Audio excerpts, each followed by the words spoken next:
Knowledge হাবলৈ আপোনালোক সকলোকে আন্তৰিক স্বাগতম।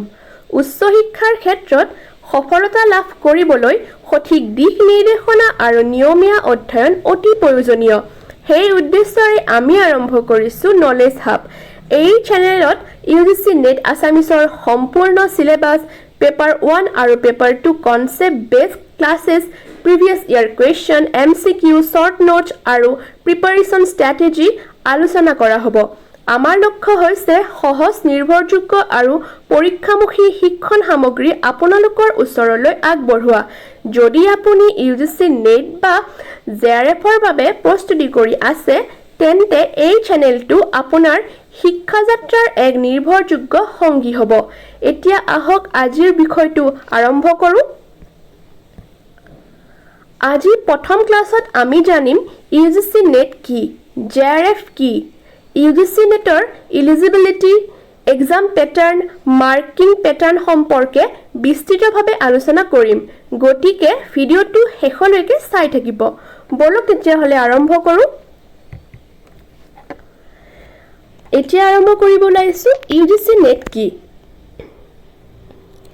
UGC নেট হৈছে ইউনিভাৰ্চিটি গ্ৰাণ্ট কমিশ্যন, অৰ্থাৎ UGC নেটৰ UGCৰ ফুল ফৰ্ম হৈছে ইউনিভাৰ্চিটি গ্ৰাণ্ট কমিশ্যন আৰু নেটৰ ফুল ফৰ্ম হৈছে national eligibility test. UGC net হৈছে ভাৰতৰ উচ্চ শিক্ষা ব্যৱস্থাৰ এক ৰাষ্ট্ৰীয় যোগ্যতা পৰীক্ষা।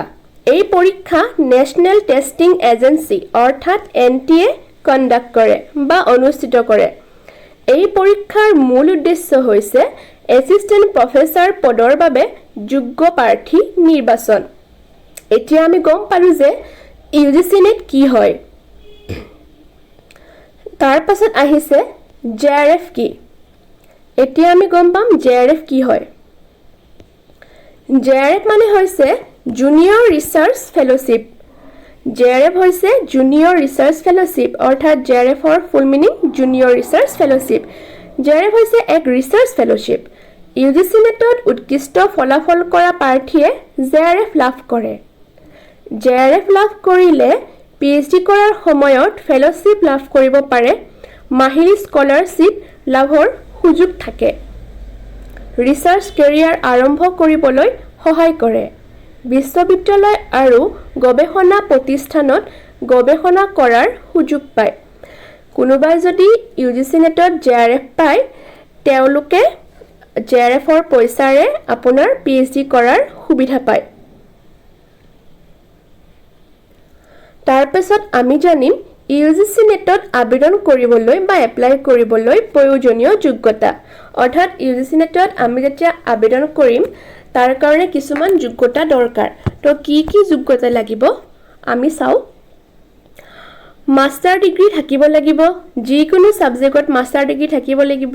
আপোনাৰ পলিটিকেল হ'ব পাৰে, এডুকেশ্যন হ'ব পাৰে, যিকোনো ছাবজেক্টত মাষ্টাৰ ডিগ্ৰী থাকিব লাগিব। জেনেৰেল কেটেগৰীৰ কাৰণে 55% থাকিব লাগিব। আৰু বাকী reserve category SC, ST, OBC, PWD এইসকলৰ কাৰণে 50% থাকিলেই আবেদন কৰিব পাৰিব। আৰু যিসকল ফাইনেল ছেমিষ্টাৰৰ ষ্টুডেণ্ট আছে তেওঁলোকেও কিন্তু এপ্লাই কৰিব পাৰিব। অৰ্থাৎ মাষ্টাৰ ডিগ্ৰী যিবোৰ ফাইনেল ছেমিষ্টাৰৰ ষ্টুডেণ্ট আছে সেই ষ্টুডেণ্টবোৰেও এপ্লাই কৰিব পাৰিব। তাৰ পাছত আহিছোঁ আমি UGC নেটৰ এক্সাম পেটাৰ্ণ, অৰ্থাৎ UGC নেটৰ এক্সাম পেটাৰ্ণটো কেনেকুৱা। UGC নেটত পেপাৰ দুখন থাকে। এখন পেপাৰ হৈছে আপোনাৰ জেনেৰেল ষ্টাডিজৰ আৰু এখন হৈছে আপোনাৰ নিজৰ পেপাৰ। ফাৰ্ষ্ট পেপাৰত আপোনাৰ থাকিব 50টা কুৱেশ্যন আৰু নম্বৰ থাকিব আপোনাৰ 100 নম্বৰ, অৰ্থাৎ 50টা প্ৰশ্ন থাকিব আৰু নম্বৰ থাকিব আপোনাৰ 100টা। দ্বিতীয় পেপাৰ অৰ্থাৎ ছেকেণ্ড পেপাৰখন নিজৰ পেপাৰ, অৰ্থাৎ নিজৰ ছাবজেক্টৰ পেপাৰ। সেইখন কাৰোবাৰ এডুকেশ্যন হ'ব পাৰে, কাৰোবাৰ পলিটিকেল ছায়েন্স, কাৰোবাৰ হিষ্ট্ৰী। যি গতিকে আমাৰ ছাবজেক্ট অসমীয়া, তো অসমীয়াৰ আপোনাৰ প্ৰশ্ন থাকিব 100টা আৰু নম্বৰ থাকিব আপোনাৰ 200 নম্বৰ, অৰ্থাৎ কুৱেশ্যন থাকিব আপোনাৰ 100টা কুৱেশ্যন দিব আৰু 200 নম্বৰ থাকিব। প্ৰত্যেক কুৱেশ্যনতে আপোনাৰ 2 নম্বৰকৈ থাকিব। প্ৰথম যিখন পেপাৰ ফাৰ্ষ্ট পেপাৰ আৰু ছেকেণ্ড পেপাৰ মিলি টোটেল কুৱেশ্যন থাকিব আপোনাৰ 150টা ফাৰ্ষ্ট পেপাৰ আৰু ছেকেণ্ড পেপাৰ মিলি 50টা কুৱেশ্যন থাকিব তাৰ পাছত প্ৰথম পেপাৰত আপোনাৰ নম্বৰ আছে 100 আৰু দ্বিতীয়খনত আছে নম্বৰ 200 অৰ্থাৎ দুখন পেপাৰ মিলাই আপোনাৰ মুঠ নম্বৰ হ'ব 300 আৰু সময় দিয়া হ'ব আপোনালোকক 3 ঘণ্টা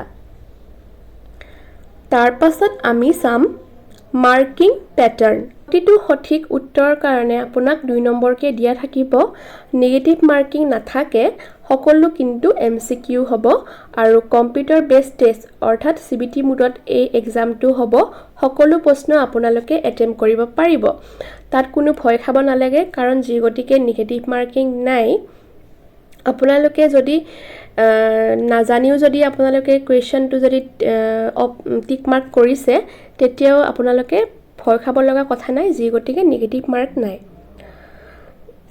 আজিৰ ভিডিঅ'ত এইখিনিয়ে আছিলে আশা কৰোঁ আজিৰ ভিডিঅ'টোৰ জৰিয়তে ইউজিচি নেট সম্পৰ্কে এটা স্পষ্ট ধাৰণা লাভ কৰিলে ভিডিঅ'টো যদি ভাল লাগিছে লাইক কমেন্ট এণ্ড শ্বেয়াৰ কৰিব নাপাহৰিব আৰু লগতে সাবস্ক্ৰাইব কৰি দিব আৰু ওচৰতে থকা বেল আইকনটো প্ৰেছ কৰি দিব পৰৱৰ্তী ভিডিঅ'ত আমি ইউজিচি নেট আসামিছৰ সিলেবাস সম্পূৰ্ণ আলোচনা কৰিম ধন্যবাদ আজিলৈ আহিছোঁ বাই